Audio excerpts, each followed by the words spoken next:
दोस्तों नमस्कार, मैं आपका दोस्त करमपाल और मैं अब जुलाना हलके के गांव करसोड़ा के खेतों में हूं। और आप यहां देख रहे हैं कि किसान भाई करीब इनके सबके वही गोड्डे पानी में डूब चुके हैं। 2-2 फुट पानी यहाँ है।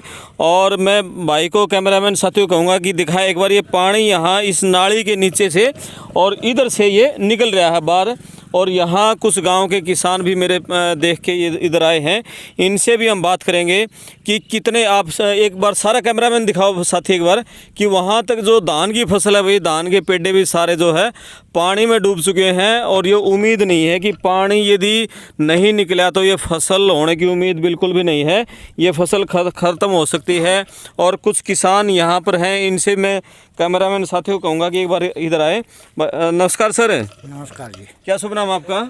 मेरा शुभ नाम एक सरपंच राम फलाठर। अच्छा, जुलाना करसोड़ा गांव के पूर्व सरपंच है। करसोड़ा गांव के पूर्व सरपंच, कैप्टन आर्मी से रिटायर। अच्छा, आर्मी से रिटायर हो जी। ये किसान भाई खड़े हैं जी। और करीब यहाँ पर ये 2-2 फुट में सबके गोडे डूब रहे हैं पानी में जी। तो कितना पानी यहाँ का, कौन कौन से गांव का पानी है ये मतलब छोटा निजवाना और छान का पानी आता है। हाँ। मतलब जो राजा सड़क है उसके नीचे से सप्लाई हो रहे हैं सब पाइप। हाँ। और हमारी कम से कम 1500-1200 एकड़ जमीन पानी में डूबी हुई है। जो आने वाले टाइम में फसल ये तो खराब होगी। हाँ। आने के लिए बोआ भी नहीं हो गया आगे के लिए भी। हाँ, तो ये जो खड़े हैं यहाँ भाई पानी में, और अब मैं देख रहा हूँ कि 2-2 फुट पानी लगभग है, तो ये धान की फसल बच जाएगी या खत्म हो गया? ये मतलब खत्म होने का कगार पे अगर पानी नहीं निकला तो। अच्छा, कै दिन में पानी निकलना चाहिए? इसका पानी कम से कम 2-4 दिन के अंदर अंदर निकल जाएगा तो ठीक है, नहीं तो फिर ये खत्म हो जाएगी। तो यहाँ सरकार, प्रशासन या लोकल जो जुलाना का स्थानीय प्रशासन है, कैमरामैन साथियों कहूँगा कि थोड़ा सा नज़दीक आ जाएं आप एक बार।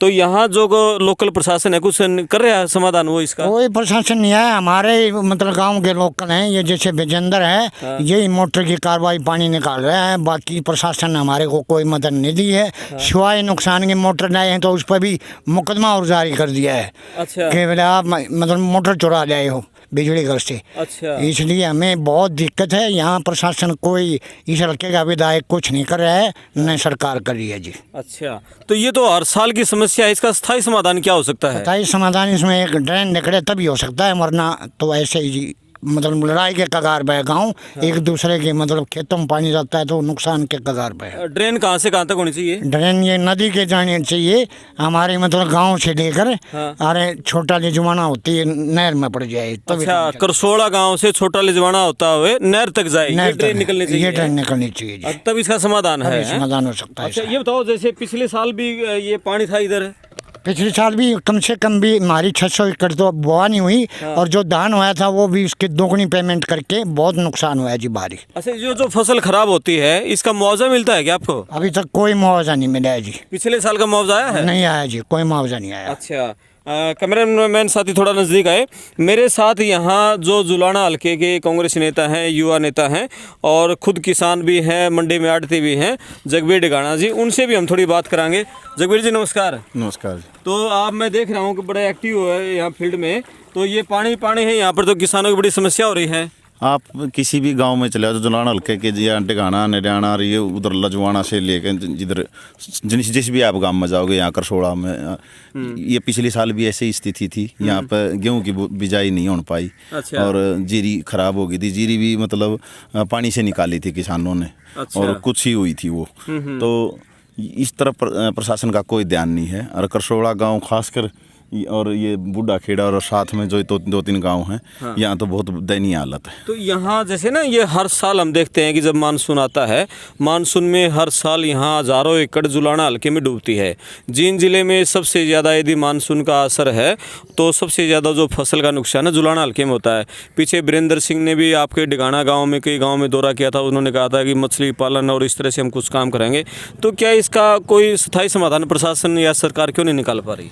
पिछली बार जब बीजेपी के यहाँ नेता हमारे इधर गांव डिगाना और ये शामड़ो इधर घूम के गए थे। हाँ। तो वहाँ 250 क्यूसेक का पहले से ही पानी निकालने के लिए वो लगा हुआ था, ड्रेन लगी हुई थी। हाँ। लेकिन उसको बढ़ाने की बात हुई थी कि भाई 500 क्यूसेक का कम से कम इसको करेंगे। हाँ। उसके ऊपर कोई सरकार का कोई ध्यान नहीं गया। और ऊपर से जो ये गाँव हैं, ये जो जितने भी गाँव हैं यहाँ पर पथवाड़ा से लेकर किला जफरगढ़ और ये सारी बेल्ट उठा लो आप। हाँ। और इधर बराड़खेड़ा तक चली जाएगी। ये सारे की सारी बिल्कुल डूबी हुई है। और यहाँ कोई ड्रेन का सिस्टम नहीं है और कोई पानी निकालने का सिस्टम नहीं है, और ना सर प्रशासन सोचता। और जब भी गांव के लोग यहाँ इकट्ठे होकर जब प्रशासन के पास जाते हैं तो कहेंगे 2-3 दिन में इसका समाधान करेंगे, फिर 2-3 दिन बाद जाते हैं तो 2-3 दिन में फिर करेंगे समाधान, लेकिन कोई पानी निकालने का कोई समाधान नहीं है। सारे गाँव जितने भी गाँव के लोग हैं सभी परेशान हैं। बिल्कुल, ये इन्होंने एक बात कही है कि प्रशासन कोई स्थायी समाधान निकालने की कोशिश नहीं कर रहा है।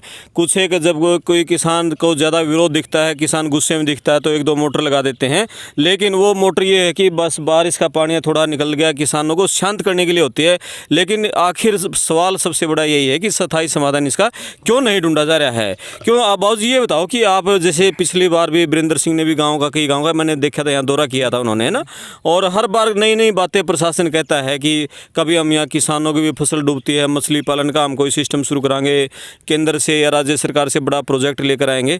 तो कोई इस तरह का कोई स्थायी समाधान जिससे कि किसान दूसरा कोई धंधा अपना ले या इनकी फसल डूबने से बच जाए, कोई नई माइनर ड्रेन निकले, इस तरह क्यों नहीं हो रहा है? यहाँ तो प्रशासन ड्रेन निकाले तभी समाधान हो सकता, नहीं कोई समाधान नहीं है जी। ये पाइपलाइन शुरू करी थी, थोड़ी 5-7 किले लगाई है, लेकिन उसको पाइपलाइन से भी कोई समाधान नहीं होगा। इसका स्थायी समाधान ड्रेन ही है। तो यहाँ तो मैं देख रहा हूँ ये जो पानी निकल रहा है ये गाँव में पहुँच जाता होगा? हाँ बिल्कुल, गांव के कुछ घर डूबते हैं। अच्छा। और पिछली बार तो एक नए मकान बनाए थे, उनमें दरार भी आ गई थी 5-7 में। और गांव पूरा तनाव के अंदर था, लड़ाई भी कभी भी हो सकती है गांव की। अच्छा ये बताओ, जैसे ये धान की फसल अभी जो लगी हुई है, अब मान लिया फसल खराब होगी तो अब तक कितना खर्चा इसमें आया होगा? इसमें खर्चा कम से कम 10,000 रुपये तो खर्चा आ लिया जी के ऊपर, हर एकड़ के ऊपर। 1 एकड़ के ऊपर? 1 एकड़ के, और खर्चा और भी बाकी है।